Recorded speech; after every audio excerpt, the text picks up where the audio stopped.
Hello and welcome to the In the Pen podcast, a podcast about relievers, part of the Pitcher List Podcast Network. My name is Jake Crumpler, and as always, I'm joined by Pitcher List's bullpen expert, Rick Graham. Rick, how's it going? Answer that first. It's going.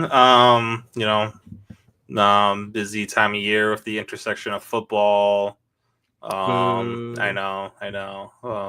So I mean, I am not as into football as I used to be. Fantasy baseball is way better. Obviously. Is that because the Patriots are bad now? I don't even think, and maybe it is a little bit different, but but even still, just like I guess from a fantasy aspect, considering we're a fantasy show, I don't know. This fantasy football is just not as I don't know. It doesn't scratch that itch like it used to anymore for me. I've literally never played in one. Yeah, so you don't. I've never done one, so I don't know. My brother's in like 5 leagues, and he's drafting all the time. I know everything starts tonight, but yeah, I have no desire. I don't know what it is. Football in general doesn't scratch that itch for me. Yeah. But I guess in more off topic, I didn't have a question, but then I thought of one, so now I'm going to use it. Do you have a favorite Nintendo series? Like if you're going to play a Nintendo game, what's your go-to? I'm pretty basic when it comes to Nintendo, so for me, it's like, the Mario Kart series is like an easy one for me, like to just pick up and play. I never. My friends had Nintendos. I had a Super Nintendo when I was really little. Ooh, that's how old I am. Someone's old. I know. So like Donkey Kong was like, that was my go-to on that. And then like my friends had like N64s, and like I would play like I could never really get into like the Zelda lore. I was, I played it occasionally, but I never got the chance to just like sit down there, So Mario Kart's always an easy one to just pick up and play. But I'll pivot too, because I played more PlayStation as a kid, and I'll say the Crash Bandicoot series was my my favorite. Growing up as a kid with a PS1, PS2, that was kind of that's the series that I remember playing, I guess. Did you ever play their racing game? Yeah, CTR, Crash Team Racing. Oh yeah, that was fun. I had like the steering wheel and everything. Oh, whoa. Set up. Oh yeah. Professional. Yeah. So you mentioned Donkey Kong. Have you seen the new Donkey Kong game? It looks pretty dope. Like I might just get a Switch too, just to play that. Switch. Yeah, on the new Switch. Yeah, I haven't looked at it yet. I haven't seen it yet, but definitely intrigued. We've been like dangling around the idea of a Switch for a while now. I have an Xbox. The new ones are really expensive, like $500. That's what like a usual console is, not not what the Switch came out at. Switch 1 came out at, So I know it's intriguing because you get into the Nintendo series of games, which you don't get with a PS4 or whatever, PS5 or an Xbox. So it has been intriguing thinking about making that switch. Yeah, I mean, that's sort of the cool thing about Nintendo consoles is that not only do you get like all the exclusive stuff that you can't play anywhere else, but then you can also play all the games that are available on PlayStation and Xbox. So just with a worse system, pretty much, graphics wise and performance wise. But the Switch 2 looks a lot better. I also didn't play a lot of Zelda growing up, but that wasn't because I didn't have Nintendo systems. That was just because I didn't really get into it until Breath of the Wild and Tears of the Kingdom. I played those, but I've always been a massive Pokemon nerd. I know. I got this plush, this Vaporeon Ditto for my birthday from my brother. I mean, I was glued to a Game Boy, in the late 90s playing, blue, red, the original Pokemon games on there. So I hear you. All right. Well, let's talk about some relief pitchers. Today we'll obviously cover the news and notes from the past week, and then we'll head into our 3 up, 3 down section, discuss the closers rising and falling on your closer ranks, and then we'll head into our main topic and check out some National League storylines, basically run through every National League bullpen and discuss one pressing question about that bullpen as we wrap up the season and head into 2026 offseason. So let's start with the news and notes, beginning with a surprise extension as the Red Sox extended closer Aroldis Chapman for at least 1 year. He'll get a $1 million signing bonus and make $12 million in 2026. And then in 2027, he's got a $13 million mutual option with a $300,000 buyout that he gets locked into if Chapman pitches 40 innings in 2026 and passes an offseason physical. So he could be guaranteed up to $26 million via this extension. Did this catch you as off guard as it caught me? A little bit, but not. I mean, the way he's been pitching this year. Oh, right. Not because of the way he's pitching. It's just a weird time of the year. Yeah, I honestly think, and like, remember when the Devers trade happened, and it's like, oh, they brought back Jordan Hicks, and I like looking at that contract. If he's not going to be a starter, maybe they think he can be their closer, a guy who throws 100, decent off speed stuff typically. So I think that was like their hope, is that Hicks was gonna click in the bullpen. They'd be set up. He'd slide right into the closer role next year, and he's been so bad that I think this is, and not a panic move, but like let's make sure we have somebody here next year. The window is starting to open for this youngish Red Sox team, and this has been Chapman. Chapman's having a career year for his standards, and like one of the best seasons that a closer's ever had, which is crazy to think about.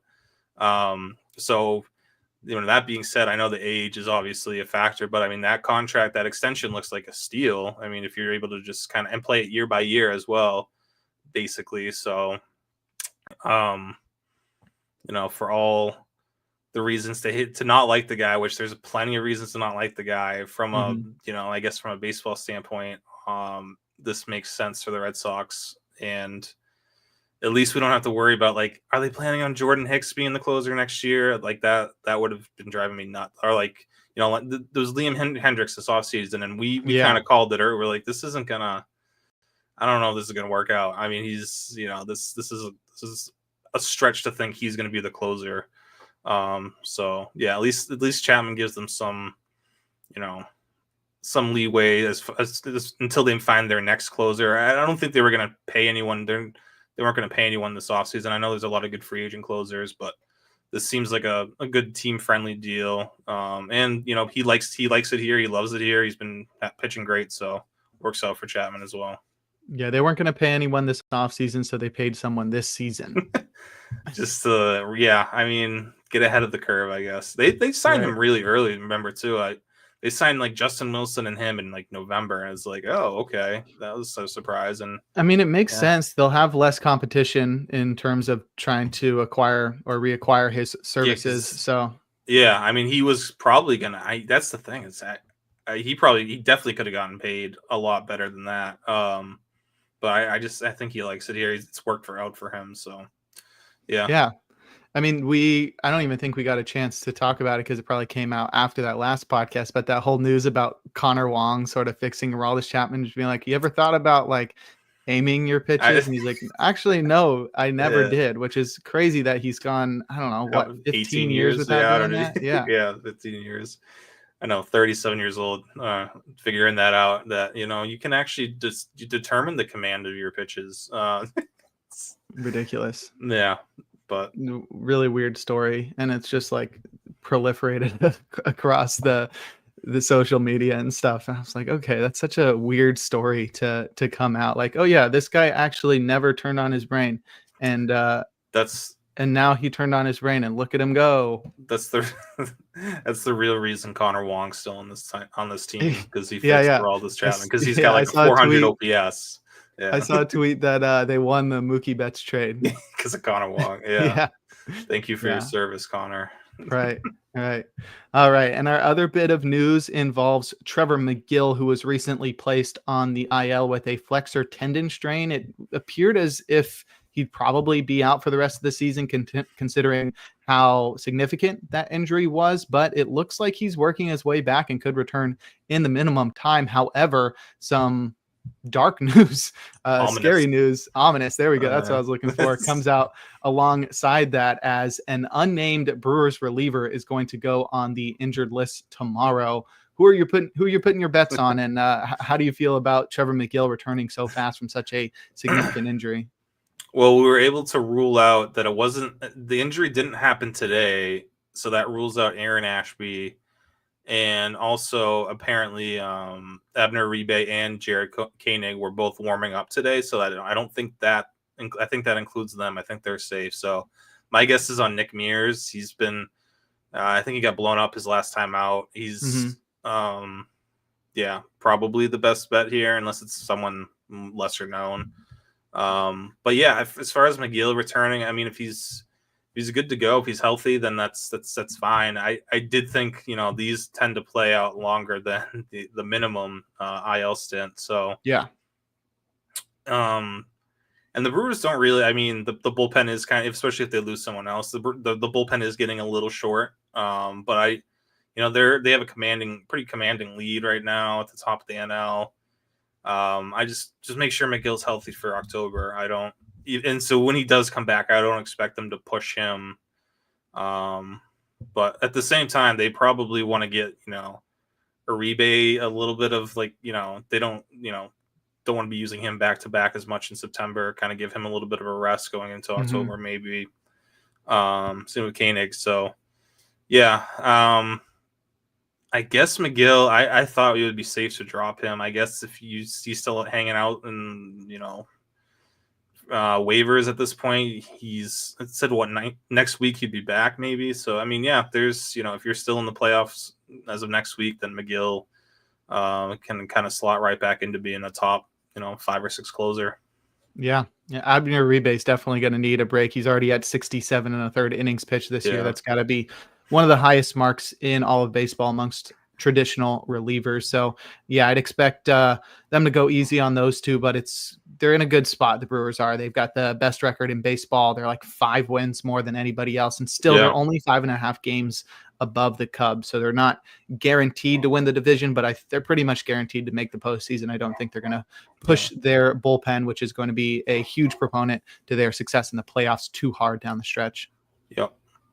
All right, now let's take a look at some injuries, starting with Jason Adam, who was placed on the 15-day IL with a ruptured quad tendon. He went down on the field and had to get taken off by a stretcher in a car. And with that injury, Adam is out for the season, and it's unclear whether or not he can return for the postseason, but I think the Padres would have to make it pretty deep for that to happen. Luckily, they've got one of the deepest bullpens in baseball. So even with only Alec Jacob being recalled from the minors to replace Adam, they're going to have plenty of arms to shut things down. So now the addition of Mason Miller actually looks like it makes a lot more sense here. Not that they could have foreseen this, but they still have plenty of incredible arms coming out of that bullpen to lock down wins, even without Adam.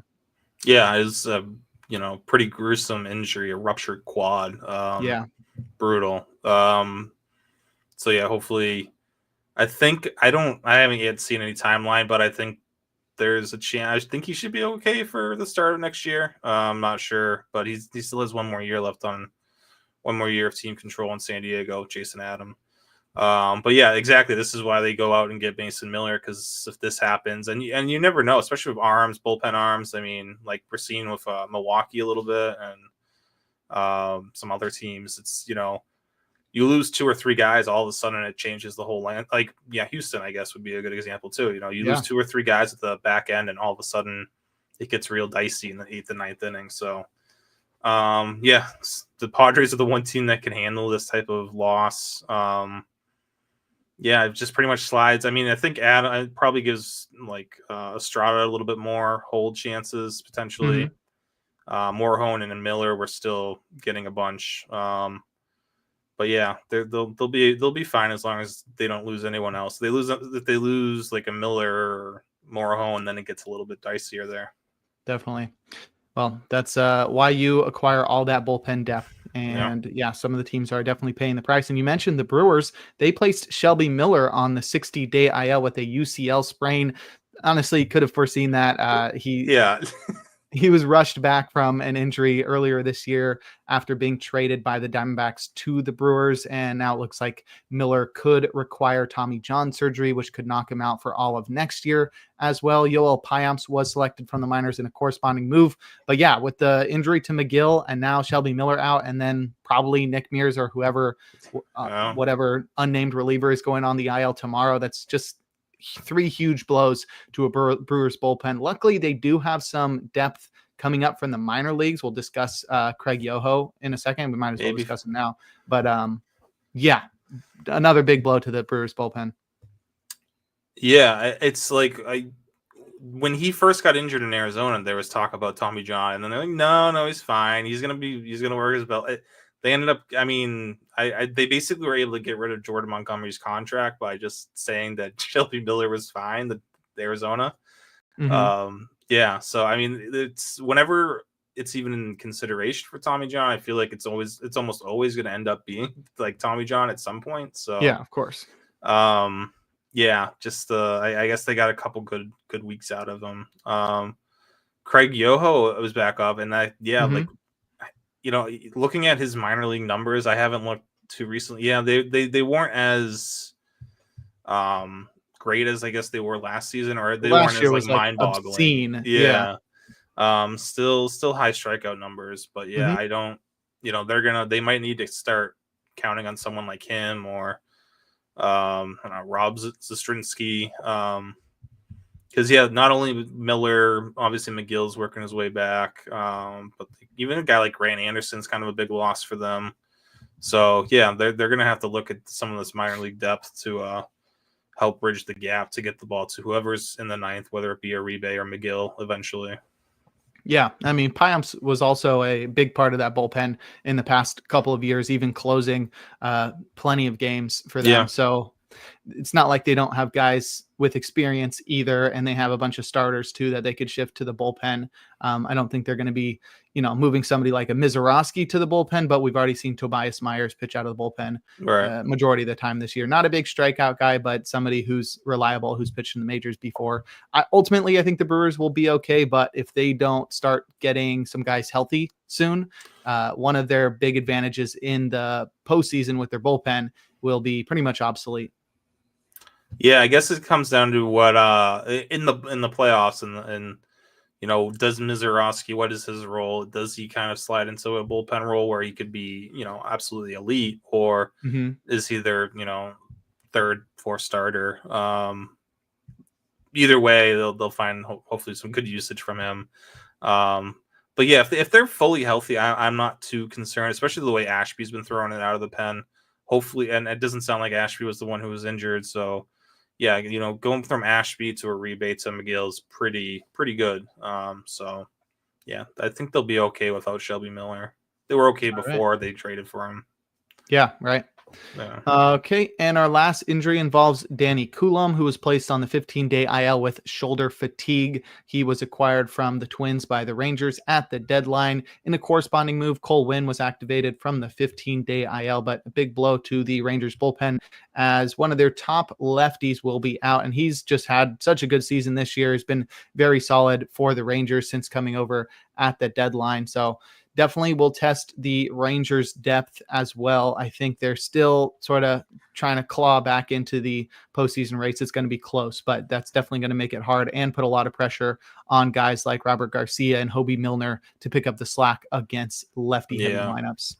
I know, and Milner's been struggling lately. Garcia too, a little bit, not as much, but it looks like they're finally starting to have, you're seeing Shawn Armstrong kind of settle into the closer role, and then Chris Martin's back, which is obviously big. They're not going to, he won't close out games, but he'll be a solid 8th inning guy for them. So yeah, I think, you lose Coulombe, who hasn't pitched in a week. I was looking at, I was like putting together the holds list. I'm like, why he hasn't pitched in over a week? What's going on here? So yeah, this makes sense. He's off injured, but yeah, Coulombe, when he's healthy, when he's pitching, he's been putting up really good numbers the last couple of years. So, a loss, but not a huge loss. It's something Texas, who's starting to make moves, trying to get back into the playoff. They are back in the playoff race. I think they can survive this one. Definitely. All right. Well, that will wrap up our injuries. And before we head over to our transactions and discuss those, we're going to take a quick break here on In the Pen. And we're back. Jake Crumpler here with Rick Graham on In the Pen discussing relief pitchers. We're heading into our transaction section, discussing some of the multitude of transactions that occurred over the past week. We won't cover every single September roster expansion call up, as most of those won't have fantasy relevance, but we'll cover the big ones, starting with Yimi Garcia, who was transferred to the 60-day IL as he underwent season-ending surgery to clean up scar tissue around his right elbow. It's been a tough second half for Garcia, who's just dealt with injury after injury, not even including the one where he like slipped in the bathtub or whatever and hurt his ankle. But yeah, Yimi Garcia opened the season really strong, was looking like he could really be a huge fantasy asset, let alone a real life asset for the Blue Jays. But he will now end his season after throwing just 21 innings this year because of a multitude of injuries over the last few months.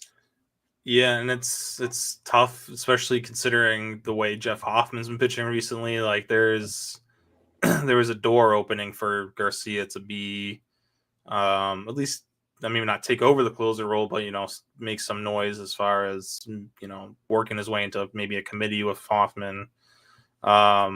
So yeah, I think he, considering their other guy. I mean, I know Lee Varland and Sir Anthony Dominguez have pretty high upsides as well, but they haven't been spectacular in August as well since they came over.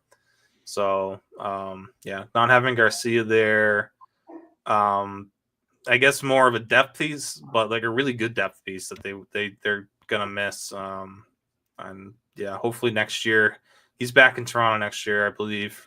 So hopefully he's healthy, start next year, get him into the setup role right away. Yes, he still has one more year of control, and then he'll be a free agent after next season. All right. Next, we've got Porter Hodge, who was recalled from the minors by the Cubs. He has really struggled this year, has also dealt with injuries, but after a pretty brief stint in the minors, just the past month he's spent at AAA. Hodge is back, though he wasn't spectacular at AAA. He had a 6.61 ERA and a 1.78 WHIP as he walked nearly 20% of the batters he faces, but that did come with a 3.93 xFIP and a nearly 34% strikeout rate. So there's still some promise there for Hodge. He's still got the ability to get strikeouts, but clearly the control is all over the place. Yeah, and in this bullpen, there's a lot of other names in front of him, so not a fantasy asset the rest of this year. But hopefully we get to see something and get us interested again in him for next season, or even in deeper dynasty leagues, since he's pretty young still. Yeah, I know that AAA, those AAA numbers, especially the walk rate. Maybe he was just working on some things, working out some kinks. The thing with Hodge has been his fastball is just very mediocre, and he really needs to live off his slider. But yeah, we'll see what kind of an impact he can make in September. But yeah, he's going to be buried down the depth chart. Yeah, they've really done a good job of getting a lot of veterans to produce some depth in that bullpen, which was once very shallow when like Hodge and Presley were struggling. It seemed like, oh man, what are they going to do here? I mean, no more Julian Merriweather, like all the guys are gone. We didn't know what Brad Keller would turn out to be, and Tealbar and Pomeranz having these years. So yeah, they've made it work with this cast of veterans and Daniel Palencia. So yeah. All right. Next, we've got some sad news as Randy Rodriguez was transferred to the 60-day IL by the Giants. He had been placed on the IL last week with an elbow sprain, and after some visits to the doctor, it is determined that he will undergo Tommy John surgery. So Randy Rodriguez, after a very promising rookie campaign that saw him earn an all-star selection, will miss obviously the remainder of this season and all of 2026 as well. So a blow to the Giants bullpen that I think like they weren't going to get Rodriguez back this year anyway, which sucks because that bullpen has lost a couple big names there. But now to not have Rodriguez next year, like that's huge for Ryan Walker, but that's awful for the Giants bullpen because Rodriguez was looking like one of the best relievers in baseball all year long. And I was looking forward to see what he could do next year, maybe as a full-time closer. Yeah, it's definitely a bummer. I know at one point, I'm just thinking at one point in this like April or May, I had Porter Hodge, Randy Rodriguez, and Justin Martinez in one of my dynasty leagues. I'm like, oh, that's a pretty good setup moving forward. Ooh. And now Randy and Justin Martinez are gone, and Hodge is just not good. So yeah, and we know Randy Rodriguez had some health issues, and this is obviously worst case with Tommy John. I don't know if it's worst case anymore nowadays, but we're not going to see him next year. What's worse? I don't know, like a really bad labrum, they have to cut his arm off, thoracic outlet, those the thing that but we won't be seeing him next season at all probably. I mean, there's a chance he comes back in September, but next year. Yeah, next year. Yeah. I think still though he's only he's 23, so I mean he comes back at 25. I mean Ryan Walker's still going to be there hypothetically. He's 25 right now. Yeah. Oh, he's 25 right now. Okay, well maybe Rodriguez gets back into the closer mix in 2027, but he's not someone you're going to hold on to in fantasy leagues, even dynasty leagues. Yeah. No. Yeah. Definitely disappointing because I mean, the Giants had produced some pretty solid relievers, but I know nobody really of that caliber since Camilo Doval, who since moved on to the Yankees. So very disappointing for a Giants fan like me. Now we'll go from the Giants to the Dodgers and discuss some good news for them as Michael Kopech was activated from the 60-day IL. He underwent meniscus surgery for a torn meniscus back in May and somehow has returned this year, which I mean, I don't know how invasive that surgery is, but I'm always surprised when somebody has surgery in or around their arm or leg or, an important part and then still finds a way to come back this season. So the Dodgers get a hard thrower back in their bullpen in Michael Kopech. Yeah, I think it's not as I think honestly, there's an NBA player or someone on the Celtics who had it, and I thought they were going to be out for a while, and it was 4 to 6 weeks type thing. I'm like, oh, that's crazy for a torn meniscus. Right. But yeah, it's good to see him back. He's only pitched one game, Michael Kopech, since returning. But fastball is not great. But this is his first game back. It looks like he was at 96.3. We're used to him being upper 90s. But yeah, let's give it some time. Obviously after Tanner Scott and Blake Tryon, it's kind of wide open there. Even still with they've had some, some contributors, but I don't know if what's Ben Kasperius's role down the stretch and into the playoffs. I'm not really sure if that's someone they really trust. So yeah, there's that secondary setup role. Definitely wide open there. Yep. They've got a ton of depth in that bullpen, and even with all the injuries the Dodgers have faced, they still find a way to produce pretty solid names out of their bullpen. We don't have it on here, but I guess it's kind of relevant considering it's Alexis Diaz, but he was DFA'd today, so he's back. He's back out available for the rest of the league. Yeah, don't everybody go jump all at once. Yeah. Dodgers couldn't figure him out. I mean, yeah, I'd say let him go to the Rays, but I wouldn't even think that the Rays would want to try to fix that. Broken might be fun to fix. Yeah, who's the last guy the Rays that really fixed though? I don't know. Robert Stevenson. Yeah, I guess so. I mean, yeah, fix is one that's thing. A huge, yeah. they do a good job of getting, I think, underrated guys and then just making them good. Exactly.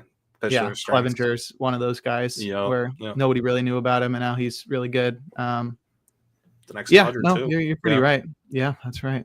Okay, next we'll stick in the NL West and discuss Ryan Thompson, who was activated from the 15-day IL. He missed the past 2 months with a scapular strain, and he'll join the Diamondbacks bullpen. We've talked about him not at length, but we've mentioned him for each of the last few episodes, saying when he returns, he'll probably be thrust into high leverage situations in Arizona because of his experience in that role. And Torey Lovullo sort of loves him some Ryan Thompson, but he's been used in the 6th inning so far. Each of the times he's appeared, and too old. Instead, That's right. Instead, guys like Taylor Rashi and Jake Woodford have been getting saves, which is confusing. I mean, Rashi was getting like multi-inning saves. So that one's not somebody who I think is going to be a clear-cut closer in Arizona. But Jake Woodford, the former starter who, not a spectacular one at that, has been getting 2 of the last 3 saves for the Diamondbacks. And then Andrew Saalfrank is still in the mix there as well. Maybe Lavulo's just going easy on Thompson, but I thought it was like, I'd go to the bank and bet on Thompson getting a save before the end of the year. Now I'm not so sure. Yeah, I starting to believe, Torey Lovullo is one of the more frustrating managers to try to speculate saves on. I think that's become apparent over the last couple seasons. And Thompson being the veteran, I thought he would easily come back and have chances for saves. But this Rashi guy he got a save last Thursday. Yeah. After we did our show, and he's had a save in each of his 2 appearances. He gets sent down to AAA. He comes back. His first game back from AAA. He gets another save. Save. So he's like a 29-year-old rookie. Yeah, too. It's not like he's a guy either. Do not get excited about. Don't be adding Taylor Rashi. But like Jake Woodford's got 2 saves now over the past week. And it's not like his stuff's been playing better out of the bullpen. His numbers are not great. I thought Saalfrank was kind of settling into the role. That was wrong because he's got 3 holds over the past week. Right, and I thought maybe he would like platoon with Thompson. That made a ton of sense to me. They have a couple lefties, so they can platoon and get like Saalfrank and Thompson. But no, this is just absolute mayhem at this point between Rashi and Woodford getting their last 3 saves. I mean, that's just no one had that. I guess Woodford's up there 31 innings with them with 3 saves now. So I don't know. I'm not really touching this bullpen. It looks like Saalfrank's at least not going to hurt you ratio wise. So and even Ryan Thompson is typically good for solid ratios. But again, this bullpen's stay away unless you're super, super desperate. Yeah. And then even then do like a random number generator and maybe pick one of the guys out of there. Next week it's going to be like Brandon Garcia getting 2 saves and that would be cooler. It's probably going to be more like John Curtis. Yeah. All right. Our last transaction involves a promotion for the Braves, and they called up Hayden Harris, or they selected him from the minors. He's a 26-year-old left-handed pitching rookie, and he's been really dominant in a breakout season at AAA this year. 0.56 ERA, a 0.73 WHIP, and a 41% strikeout rate from Hayden Harris. I don't think he's going to factor into this bullpen, into the high leverage situations of this bullpen, but definitely somebody to keep an eye on for next year if he can maintain the steps he's taken to break out this year. Yeah, it gives them at least some left-handed competition. I know they still have Dylan Lee and Bummer coming back, but those guys are potentially they could dangle them in deals. I think they're both have 1 year left on with the Braves. So Dylan Dodd's been pitching really well as well from the left side in their bullpen. But Harris gives them Dylan Dodd and Hayden Harris. That's those alliteration. Alliteration. That's the word I was looking for. But I don't know a ton about Harris, but it looks like he's got been putting up really good numbers in AAA. So someone I don't know how he throws 93. He's got good Ava. The Braves' whole second half has been very interesting. It's like they're still competing, or they're still like playing to like that they're like trying to get a playoff spot, like bringing over Hassan Kim. I guess they just they can have him next year, right? Does he have I thought he signed like a 2 or 3 year deal. He might have a player option or a team option, but 2026 player option for next year. Maybe they wanted to bring him in and be like, hey, look how fun it is cool here. Yeah. He homered yesterday. I mean, he makes like perfect sense because it's better than Nick Allen. He's a really good defender, but he cannot hit. Yeah, exactly. I know. I wish like there was I don't know, like when it's someone like Ohtani on the Braves, so then like you could DH for Nick Allen. Like I want to see that in a major league game. We used to do it in high school, but yeah. Um, seeing a position player get DH for is always funny. Yeah. But yeah, I don't know. The Braves have been still competing, and yeah, they've been adding. Who else do they add? Random guys to the rotation. It's like just pitch some of your young guys and see what you have. You're not bringing Cal Quantrill back next year, are you? Really? I mean, like just pitch some of the young guys. But yeah, it's good to see Harris at least as one of those guys getting called up and getting a chance here. Mm-hmm. All right. Well, that will wrap up our news and notes. Spent a good amount of time on that. So we'll be pretty quick running through our 3 up, 3 down section where we discuss the closers rising and falling on Rick's weekly closer ranks. We'll start with the risers, beginning with Ryan Walker, who gets a huge boost, not only taking over the closer role with the injured Randy Rodriguez, who's now confirmed out for the season, but also he's looked a lot better in the second half. Yeah, he hasn't been like the Ryan Walker of last year, but he's a lot closer now than he was at the start of the year. Yeah, so since July, he has a 1.77 ERA, 2.36 xFIP, 1.03 WHIP, and a 29% K rate. Which again, yeah, not like his K rate was a little bit better last year. But I feel like this is kind of where I expect him to be, around a 1 WHIP, because he doesn't walk. His command's pretty good, doesn't walk a lot of guys. The K rate's probably closer to 30 than being over 30 for him. But if this is him, if this is who he is, if he can continue this type of pace, I'm fine with it. He might be going underrated in drafts next year because people are always going to remember how he started the season. That's going to push anyone who got burned by him this year. It's going to push them away. So you might be able to get a little bit of a discount on Walker for next year. And even, if you're still competing this year, obviously he's someone you're going to want for the rest of the season. Right. And even if you held him for the whole year, like he really didn't burn you. His ERA is closing down in the low 3s. He could close in on 20 saves and his strikeout rate is around 25%. Like that's pretty solid. That's like, lower tier closer, but not somebody that you'd want to drop if you look at those end of season numbers. Yeah.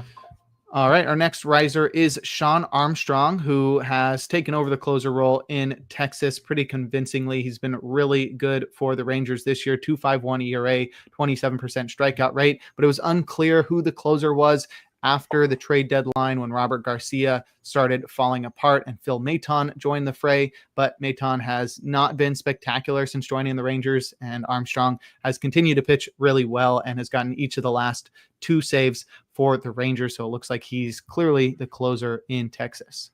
Yeah, I know. And since Maton got there, and even like over the past month for Garcia, they both have ERAs over 5. They've taken a step back. They've been a little unlucky. I still have some faith in them, but I think Armstrong has definitely made his case to be the closer moving forward, the guy that Bochy's going to trust in September, as they now are all of a sudden playing, pivotal games here as they make a charge towards catching up to the Mariners. Armstrong's like sneaky, really good season. Last 33.1 innings going back to June 1st, 1.35 ERA. 0.63 WHIP, 26.8% K rate, and 2.89 Sierra, so it pretty much backs it up. It's obviously there's some regression going to be here. He's not the biggest swing and miss guy, Armstrong, but right now he's the guy that they can trust on. And difference between him this year, he's throwing a sweeper more. He's throwing basically 4 pitches like 25% of the time. I just think he's keeping hitters off balance. So yeah, it's fun seeing these journeyman 34-year-olds come in and just be dominant for half a season. Definitely. All right, and our last riser is Cole Sands, who has probably going to get some more save opportunities in Minnesota with Justin Topa struggling. Topa blew each of his last 2 saves, and Sands was the guy that we picked as the most likely candidate to take over the closer role after the deadline trades of every Minnesota reliever But Topa has been the one getting the opportunities, but he hasn't looked spectacular this past week. So Sands is moving up as he looks to be in line for more opportunities moving forward. Yeah, I would imagine. I mean, there's no reason, again, for Justin Topa to get the next save chance. Might as well see what Sands can do in the role. But yeah, it's like once they traded everyone, it kind of just like lit a fire under Sands, because before that he was very mediocre this season. The strikeouts had just like disappeared from him from what we saw last year. But over his last 16 innings, 2.81 ERA, 2.17 Sierra, 0.88 WHIP at a 38.1% K rate. So that strikeout rate all the way back for Sands, looking like what they had hoped Griffin Jacks would be, for them this year. That type of dominant strikeout reliever who can also go 1+ innings. So yeah, he's by far their best reliever at this point in Minnesota, and yeah, he's the one guy there that like, okay, maybe there's like a long-term closer there for them. So might as well give him a look, see what happens, and then I don't know what the Twins' plans are, but they're gonna still need to add veteran relievers next year, no matter what they're looking to do, I feel like. But Sands could at least figure into being the closer, and then they can build around him potentially. Definitely. All right. As those guys rise up the closer ranks, others need to fall to accommodate them. So we'll discuss our fallers, starting with Jeff Hoffman, who's really struggled over the past couple of weeks as home runs have started to bite him. He had a pair of blown saves in which he allowed 2 homers in each of them. Over the past month, he's got an ERA over 5. And while the strikeouts are still there, he's not been at his best recently. So what else has got Jeff Hoffman moving down, or has it just been the struggles recently? It's, the recent stuff. Let's see, 8 earned runs, 10 hits, 4 walks, striking out just 3 over his past 6 appearances. It's the velo doesn't look like it's dropped too much. It's kind of been all over the place. I just think there might be an overall fatigue factor here with him. There was, some concerns health-wise, even entering the season. Maybe, this is his first time like being a full-time closer, so there's added stress in those pitches, I feel. So yeah, I just think this is an overall fatigue thing. I'm almost surprised that they don't just throw him on the IL for 15 days to give him a break. Maybe they were hoping maybe the best thing they think for him is to pitch through it. But I don't know. At this point, I wonder if just like a little bit of a rest could help Hoffman. But what we talked about earlier, the good news is there isn't really anyone behind him that's pushing him to take that role over. And he does seem to be, have a pretty good, hold on that closer role despite these recent issues. So, yeah, I think he's safe as a closer, but it's a little bit dicey trying to, roster him in September with what he's been doing recently. So he moves down this week, but 2 good weeks could push him back up. But at that point, it's late in the season anyway. So we'll see. He's definitely a wild card play for you, and if you have him in September. All right. Our next faller is Kenley Jansen. I'm just going to ask, why is Kenley Jansen falling down? There's been some health things with him. The velo's falling. The overall, he had a 3.0 ERA, 1.0 WHIP in August, which is obviously fine. We'll take that. But it came off a 6.31 xFIP and a 6.3% K- walk rate. I think he's just kind of limping towards the end of the season. And I think he's probably dealing with some sort of injury, and he's just trying to grind it out and he's 6 saves away from tying Lee Smith for 3rd all time. So I think he's just like trying to grind through this. Right. Especially if he can't get a closing job next year. Yeah. Again, like he probably wants to at least, get close to that number this year, or if not tie it or break it. So yeah, I mean, there's so many better relievers in that bullpen around. I guess not so many, but Reed Detmer's got a save the other night. It'd be fun to see him get some more of those. But yeah, I think Jansen's just limping to the finish line at this point. So I hope it doesn't backfire on him or on anyone rostering him. But I also hope he can, it'd be cool to see him tie Lee Smith this year or break his record. 7 saves in September with the Angels would be tough, but you never know. You never know. Right. Yeah. I mean, even if he's like a couple saves away, I'm sure some team will give him a chance next year to get there. Yeah, exactly. I mean, if he's 3 away, that's like, you can pitch in middle relief most nights, and then, all right, there's a 3-run lead here. Go get a save. I'm sure some team will allow that. Yeah. Yeah, definitely. All right. Our last faller is Bryan Abreu, who's struggled over his past 2 appearances, allowing 6 runs total in those. And he hasn't really gotten a lot of save opportunities recently either. So with Josh Hader still looking like he's out for the season, Bryan Abreu holds on to the closer role, but he hasn't really taken off like we thought he might once he got this role for the first time in his career. Yeah, I was originally going to mention Cade Smith, but we talked about him last week. So yeah, like Abreu's last 2 outings have been sketchy to say the least. 3 earned runs on each time out. I guess again for him, it's there's not a lot of competition now with everyone else being hurt, and Hader and Souza not being back for the regular season. But even like Steven Okert, I don't think he's a real threat to the closer role. It would have to take a lot from Abreu. I think he would have to have another terrible week. And it's not like Craig Kimbrell's ready to just close out games. He's pitched well for them. I don't know. I've never seen him with his velocity this low before, so I just don't know how long that's going to work out for. Right. For Kimbrell, but yeah, so far so good. So again, I think Abreu at least has another week to get things back on track. But yeah, it's concerning to say the least because they're starting to show cracks in this bullpen with the injuries they've already had.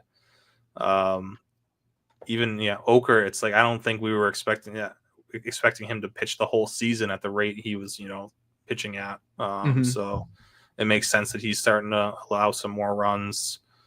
But yeah, it's there again. This Astros team just trying to limp into the playoffs pretty much and get Hader ready to go, so they can get everything back in order. All right. Well, that will wrap up our 3 up, 3 down section. To recap, our risers were Ryan Walker, Shawn Armstrong, and Cole Sands, and our fallers were Jeff Hoffman, Kenley Jansen, and Bryan Abreu. Next, we'll head into our main topic, but first, we're going to take another break here on In the Pen. And we're back. Jake Crumpler here with Rick Graham on In the Pen discussing relievers. We're heading into our main topic of the podcast as we discuss some pressing storylines from every National League team. We'll go division by division, starting with the NL West and beginning with the Braves. And we touched a little bit on the Braves bullpen, but I think the big question here is, what does the future look like here? We were both very confused why Raisel Iglesias wasn't traded at the deadline, and I think the Braves were smart to do that in one aspect because he's pitched so well. I think they should have traded him and gotten the prospects they could have in a trade, but it does give me the sense that Raisel Iglesias is staying. I mean, do you think otherwise? Do you think Iglesias is on the way out, or do you think maybe they start to look towards the future and give somebody else some chances here down the stretch? Yeah, I think I do think Iglesias ends up back. He's probably one of the better bets to return as far as impending free agents go. The fact that they didn't trade him, he's been pitching so well since they didn't trade him. It's like reward for keeping me here. It's like I'm gonna go dominate. And yeah, I don't see. I mean, Pierce Johnson's like the only guy outside. I mean, Joe Jimenez, who's not going to pitch this year, unfortunately, is also a guy not to forget about. But Pierce Johnson's the only other guy on the roster who could maybe be the next closer going into next year. I would have said Baseball Hernandez, but they clearly don't like him. They sent him up and down all year. Yeah, I mean, he's also really struggled in the second half. Negative 8.8 K minus walk since the All-Star break. Yeah. Tyler Kinley's another dark horse here. But anyway, yeah, I feel like next year it's going to be someone internally who's on the roster who ends up closing out games for them. So this is like, one of those teams who are out of it, but I don't think there's much to really, like we talked about the lefty they brought up. But I don't think they're not really evaluating so much for next year as like, I think they're just hoping, get out of this year healthy, have a nice little run at the end of the season and get some momentum, probably bring back Iglesias and then, just run it back with the bullpen they have now. Yeah, Kenley's actually a good name. He's been really good since going to the Braves, since leaving Coors. 0.66 ERA in 14 appearances. It's a really good pickup for them. And it was weird at the time because it's like, why are they making a move like that? But it was clearly for next year because he has a really team-friendly option. I forget what it was, but it's through 3 million maybe. Got to be somewhere around there. 3 million. So it's like pretty easy, no brainer there for the Braves. All right, next we've got the Marlins, and the question right now is, will anybody emerge as the clear-cut closer and give us an idea for who's going to be closing next year? We've seen all kinds of guys pitch in the closer role. This year we had Jesus Tinoco and Anthony Bender at certain points this season, but more recently we've seen a lot of Calvin Fauché. Over the summer, Ronnie Henriquez was the big name to talk about. And then recently Tyler Phillips came out of nowhere and started getting saves and doing really funny post-game press conferences.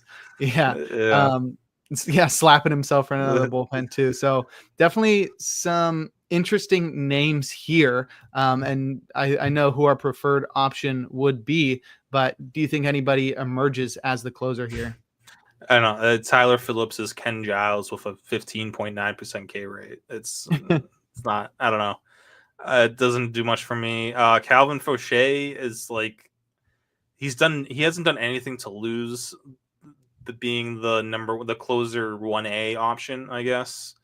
And it kind of bums me out a little bit because I was hoping Ronnie Henriquez the doors would just open for Henriquez to finish the year as the closer and then enter next season as the guy.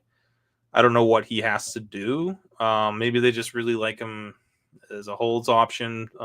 He does lead the team in holds. But I think I don't know if we're going to get that answer.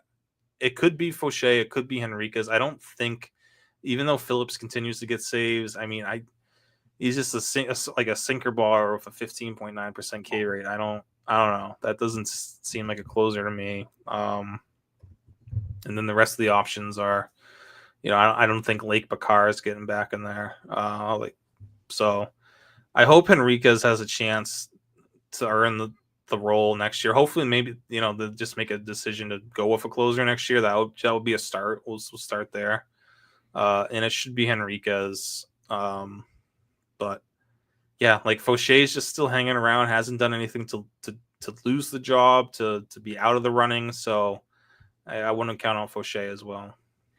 I am also on Team Henriquez, but I think as long as the current manager Clayton McCullough is there, then we can't really expect the usage to be any different, especially if the personnel doesn't change next year. Next, we've got the Mets, and while their closer is one of the best in all of baseball, if not the best in baseball, they've had a tough time getting the ball to him. Do you think the Mets bullpen will do better moving forward at getting the ball to him? I know they had such a big trade deadline. It seemed like, it was going to be a piece of cake, but they lost Reed Garrett to the IL, and Ryan Helsley has completely fallen apart. And so sort of put a lot of pressure on guys like Tyler Rogers and Brooks Raley. Yeah, and now they lost Reed Garrett. Yeah, Brooks Raley's been their best reliever since like the All-Star break, outside of Edwin Diaz, but comes with a 7% swinging strike rate, which I don't know. That just doesn't seem sustainable for I guess for a soft tossing lefty like Raley. Maybe he can make it work longer term. But like Soto's been okay. He hasn't been allowing a ton of runs. He's got an ERA under 2 since the All-Star break, but the whip's still bad. He still walks a ton of guys, letting up a lot of hits as well. Obviously, Helsley has been a disaster, and it's not even pitch tipping. They thought they had maybe figured out, but that's not even the case. It's just it's something He's else just with him. bad. Yeah, he's just been bad. So yeah, they're back to the drawing board and trying to figure out Ryan Helsley.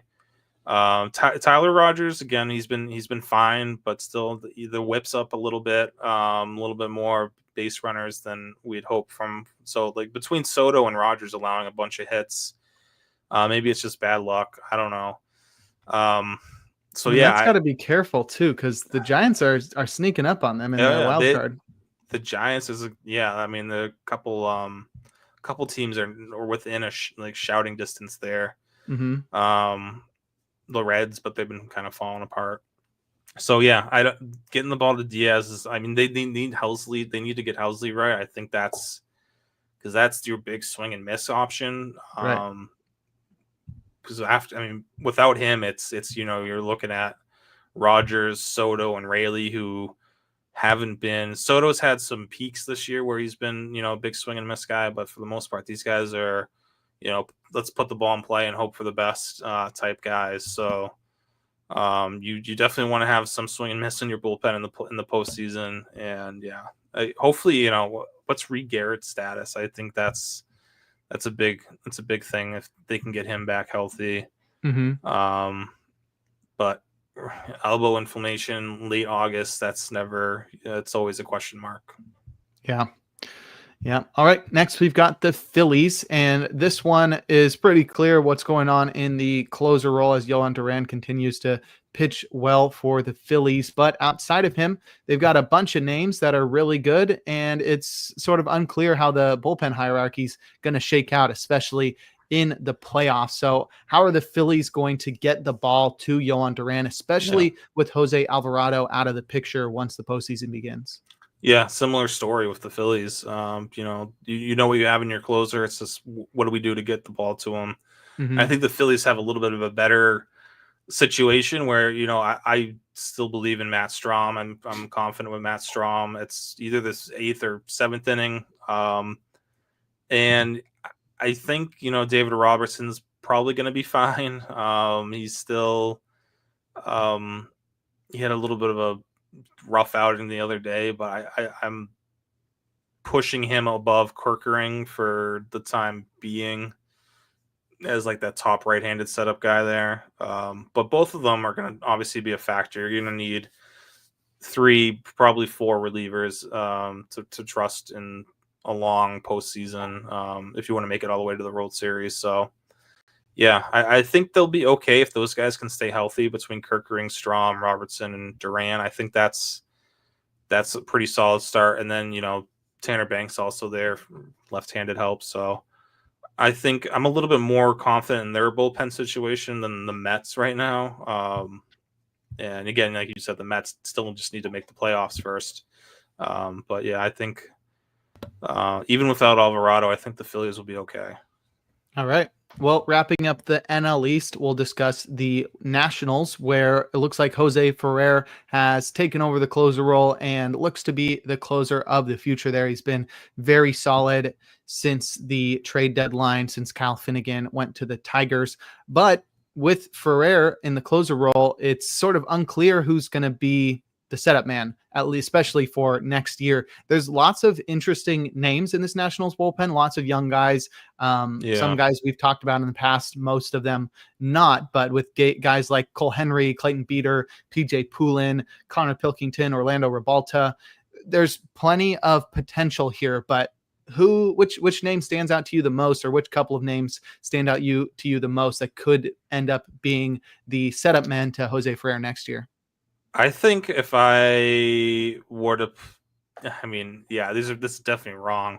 But if I had to guess anyone here, I would say Clayton Beeter and PJ Poulin, who Poulin especially has kind of come out from out of nowhere. But he's a left-handed option who, again, if Ferrer's closing out games as a lefty, at least you have Poulin or possibly Pilkington as well. Those two are kind of they've been going back and forth in my mind as far as the next lefty on the board here.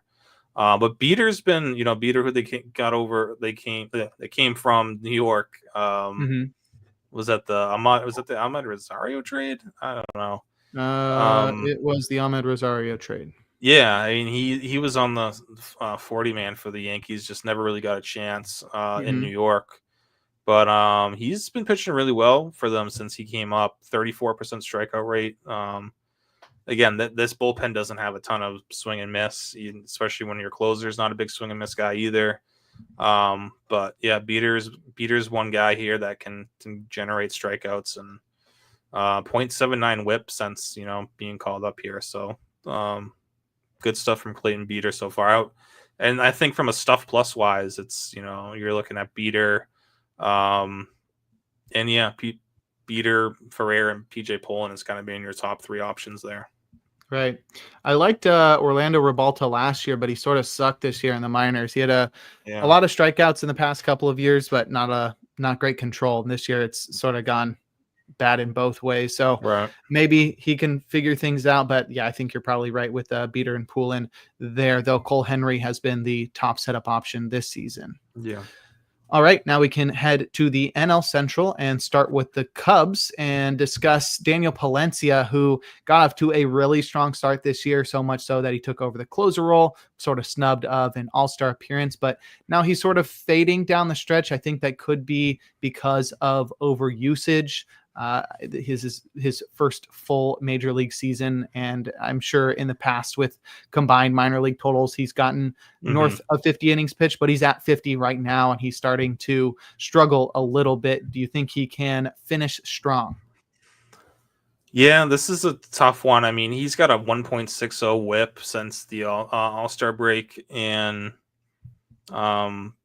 just a lot of hits and walks. There's been some bad luck involved, but even the swing and miss stuff's not the same as it was prior to the All-Star break. It's one of those, we see a lot of times in the postseason teams kind of just change their whole bullpen hierarchy, and I wonder if something like that could happen with the Cubs. We still have all of September to play, but the way Brad Keller's been pitching since the All-Star break, he hasn't allowed a run since the All-Star break. 0.47 WHIP over those 19.1 innings and a 34% K rate. He's been one of the best relievers in baseball. So if there are questions, and even Andrew Kittredge has been awesome since he got over to Chicago. So those two guys alone definitely are, two guys that the Cubs, two veterans that the Cubs can rely on in October if they need to. Maybe the switch happens even sooner. Yeah, it's one of those things with Palencia being a young guy who hasn't had this type of workload, especially closing out games at the major league level. His velocity has gone up this season. I do wonder if they either give him a break or give him a couple. I mean, I don't know how to play, how they should play it or how they would play it. But yeah, I'm a little concerned with Palencia, but I feel like the Cubs in general, I think they can be okay if he does need to be shut down or given a break from the closer role, because the way Keller and Kittredge have been pitching lately, it's just, I don't know if Keller can keep this up. That's the other thing, though, because he's not a guy used to this type of reliever workload. I mean, Luke Weaver surprised me last year how strong he was in the postseason after a long season, transitioning to that bullpen role. So maybe Keller can kind of do the same thing, but yeah, we'll see. I mean, Keller and Kittredge right now have been their two best relievers for over a month now. Definitely. All right, next we've got the Cincinnati Reds, who we discussed are losing ground in the wild card spot. And with the season nearing its close, might they do a switch to maybe ensure that they give everything they can to make the postseason, especially with Emilio Pagan struggling? We talked last week about guys who are having really good second halves, and Tony Santillan is one of those guys. So I think it would be smart for the Reds to switch it up here to give them the best chance at making the postseason. But do you think that's something that happens before the year is over? Yeah, I think either for one of two reasons. It's trying to make one last push at the playoffs. Pagan slowed down the second half. Santillan's been pitching much better, and he's been, the walk rate's still not great, over 12% since the All-Star break, but everything else checks out as far as being a type of closer that the Reds would want. But also, looking forward to next season Pagan's out. The only other option I think for internal closers would be Graham Ashcraft, who we don't know what his status is going to be next year. What's his injury? The forearm strain, right? So like, who knows the forearm strain, how bad it could be. Mm-hmm. So yeah, I would love to see them just kind of either to push towards the playoffs or just to look towards next season. Either way, Santillan getting some save chances down the stretch would be, I think, beneficial for them. Unless they really want to feel, frisky and go with Zach Maxwell for some save chances. So far it's been, the whip's not great at 1.43, but the strikeout rate at 40%. I mean, it's been as advertised for Zach Maxwell. Mm-hmm. Definitely looks the part as a closer, and the numbers back it up. Right. That would definitely be fun. I would be a proponent of that. Next, we've got the Brewers, who we've already discussed at length today. But sounds like Trevor Megill's return is imminent. Can the bullpen hang on? And I think that's both performance-wise and health-wise, because somebody else is going on the IL. Can they keep things up down the stretch to maintain the best record in baseball? Yeah, and because you mentioned Uribe, and like if you go look back at like Uribe's year by year innings pitched, I mean he's 67 is by far the most he's pitched at any level since he became over to the States. So he's it's a little bit concerning. Again, I think once Megill gets back, they need to strongly consider just giving Uribe a breather, either a couple days, a week, whatever, because he's never thrown like over 50 innings in a year since 2018. So they need to save some bullets for October. I think everyone else, we'll see if Nick Mears is the guy that's injured. That's obviously a concern if it's a long-term thing. But keeping guys like Ashby and DL Hall healthy. Also, at least one of them right now, Ashby's healthy, Hall isn't. Having one of those guys is going to go a long way for them in the postseason. I feel like this is just going to be, I don't know, this Brewers team is shaping up to me, and I'm probably wrong, but shaping up to be like a bit of a disappointment in the postseason unless they can get everyone healthy and just kind of ready to go here. But a lot of question marks for being the best team, in baseball right now, record-wise. I'm not sure how confident I am in them in just winning one series. Yeah, definitely. Next, we've got the Pirates, where Dennis Santana has taken over the closer role since the deadline trade of David Bednar. And he's actually been very solid since it didn't look like that when he first got the role. He struggled a little bit, stumbled a little bit, but he's locked back in and he's been really good as the closer. Is he paving his path to be the clear-cut closer for the Pirates to open the 2026 season? Yeah,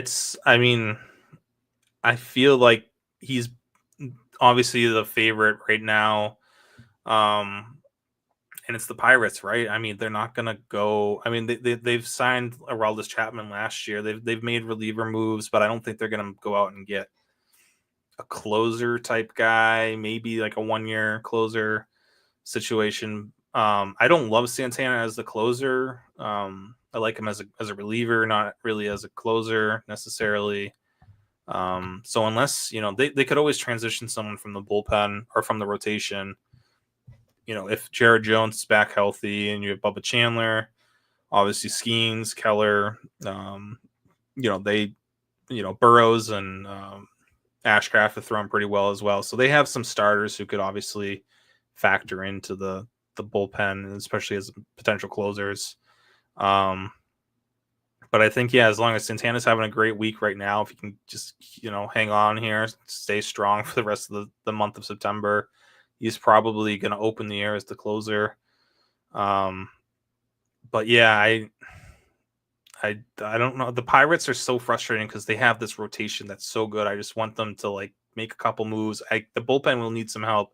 Obviously, the lineup needs some help, but add a good veteran closer, add a bat or two, and then see how that rotation could play out. I I think that's the way that the Pirates should go about things, but they probably won't spend any money, especially in the bullpen. So it's probably going to be Santana as the closer next year, for better or worse. Yeah, Pirates are very unfortunate all the time. Thanks, Bob Nutting. To wrap up the NL Central, we'll discuss the Cardinals, and they seem to be figuring out how things are going to work next year, as this year is all but over for them.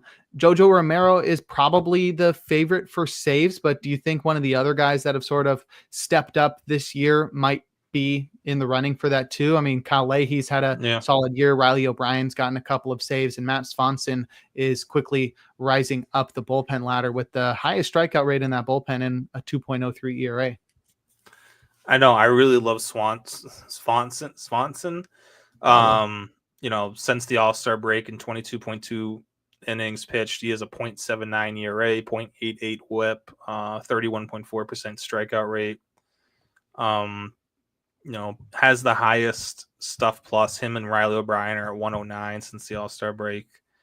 And again, I really like Jojo Romero. I just don't love and this whole bullpen is like a bunch of really good relievers, but not like there's no Ryan Helsley, there's no closer, there's no good ratios, 40% strikeout type guy. That doesn't exist in this bullpen. So again, if they go into it next year with the same situation with all these guys, Swanson, Leahy, Romero, O'Brien, I wonder if they continue with that kind of committee they've been using, where Romero's going to get the 9th unless there's tough lefties in the 7th or 8th, and then they mix and match a little bit more.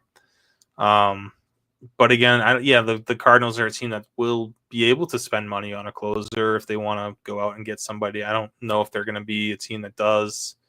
So yeah, I think this September for them is just trying to see how the hierarchy plays out, either in front of a closer they acquire or just in general with whoever they decide is the closer going into next season. All right, that will wrap up the NL Central. Now we'll discuss the NL West, starting with the Diamondbacks. And we talked about them a little bit earlier. It's sort of all over the place here, but do you think they'll find anybody that might be the closer for next year? I mean, I don't even think Ryan Thompson's on the team next year. He is ARB eligible. Okay, he'll still be around. Yeah. But a lot of real unknown names here. Nobody that's really closer worthy or has closer stuff, and all the guys that do are sort of injured or too young to be a closer to start the season. Yeah, that's the thing. It's like they have some younger guys who have high walk rates that are intriguing, but like they're not going to be closing to start the year. We get, I guess, Kevin Ginkel's also in the mix for next year. Depending on what their goal is for next year, are they trying to compete next year? Like then they're going to have to probably go out and add a bullpen arm of significance, because they're down Puck, they're down Martinez, Ginkel and Ryan Thompson's not who you want in your 8th and 9th situation going into the season. So yeah, I think the hope for them, again, they're like these other teams who are out of it, just like let's find some pieces that we can, like Sal Frank's not a long-term closer. He might be the closer right now or get some saves right now, but he's looking at least like, a lefty they can rely on in the middle of games. So they have that. They have Sal Frank, and kind of outside of that, that's why I don't understand. Like Jake Woodford a long-term like piece to the puzzle here? I don't understand why he's even John Curtis, is he a long-term piece? Is Jalen Beeks? Why is Jalen Beeks still here? What's going on? Like, start looking towards the future. They have some interesting arms that are young, have a lot of term left, a lot of arbitration years left. So I think they have okay middle relief options, but yeah, filling out the back end, the high leverage roles next year, they should go outside the organization for that. Yeah.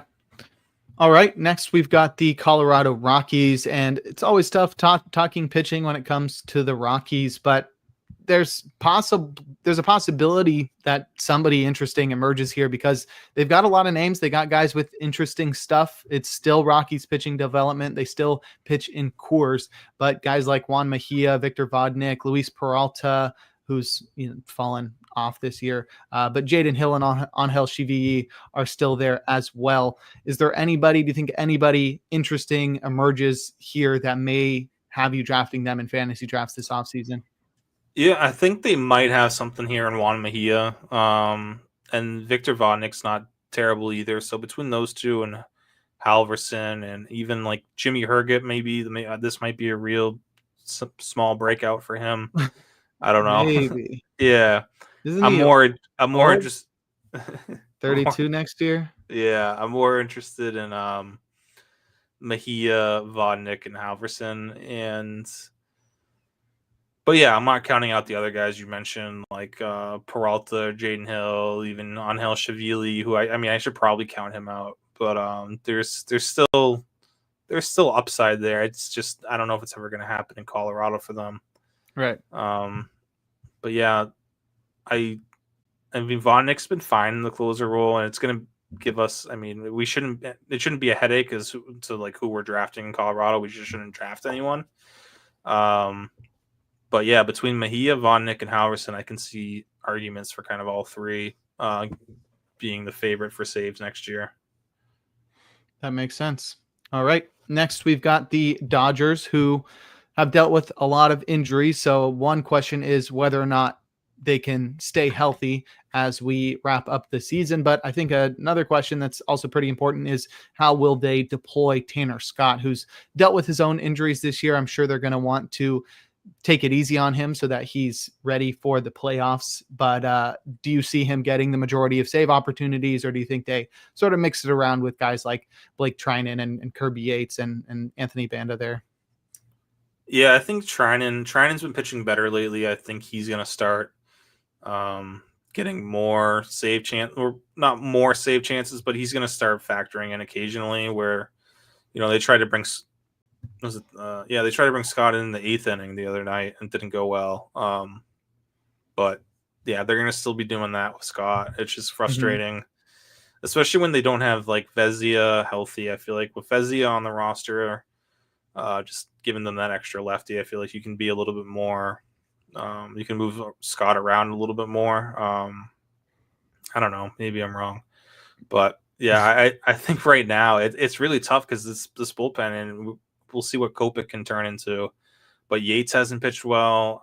Trinan's getting better. I think he's getting to where he usually is at. He's getting to full strength here. So at least they have Trinan, and Scott is still, a bit of a question mark. But I if I had to trust anyone in this bullpen, it's still Tanner Scott. I think slightly over Blake Trinan at this point. But yeah, hasn't turned out to be the dominant bullpen we had kind of envisioned at the beginning of the year, with just all the injuries and guys not being effective when they've come back from injury. Right. Okay, next we've got the San Diego Padres, and the questions here revolve around their two-headed closing monster in Robert Suarez and Mason Miller. Do we think Robert Suarez finishes strong, unlike he did last season when he struggled down the stretch, or will Mason Miller eventually take over the closer role in San Diego? Yeah, this is another one of those where it's like maybe in October we see a different hierarchy than what we're seeing in September. Because like last year, Tanner Scott basically took over that closer role down the stretch for Suarez, who struggled in September. So far, it's obviously early in September, but Suarez has been great, the past month or so. So there's no reason to think Miller is going to take over that role anytime soon. But that being said, Mason Miller is just Mason Miller. He's got a 50% strikeout rate since the All-Star break. Crazy. Did you see the immaculate inning the other day, throwing 9 straight sliders? I did not, but yeah, I think that would have fooled me too if I'm expecting 100 miles per hour. Not one fastball. So yeah, I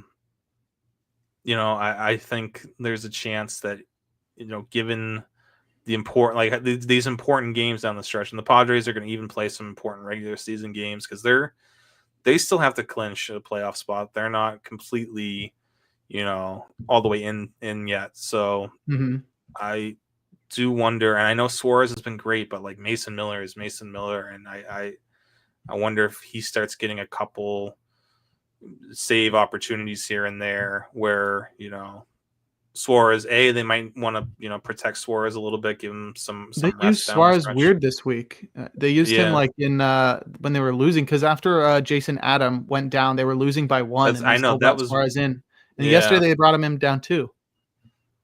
Interesting. You can bring your closer down in a game, especially if it's the 9th inning or even I guess the 8th if you're like that. But I do wonder if we start seeing more, just a little bit more of Mason Miller and closer type situations down the stretch. But it doesn't make me concerned about rostering Suarez or anything at this point. We haven't seen anything to suggest he's wearing down. All right. And lastly, we'll discuss the Giants, where we'll bring up Ryan Walker once again. Can Ryan Walker finish the season strong and enter next season the way he did this season as the Giants closer?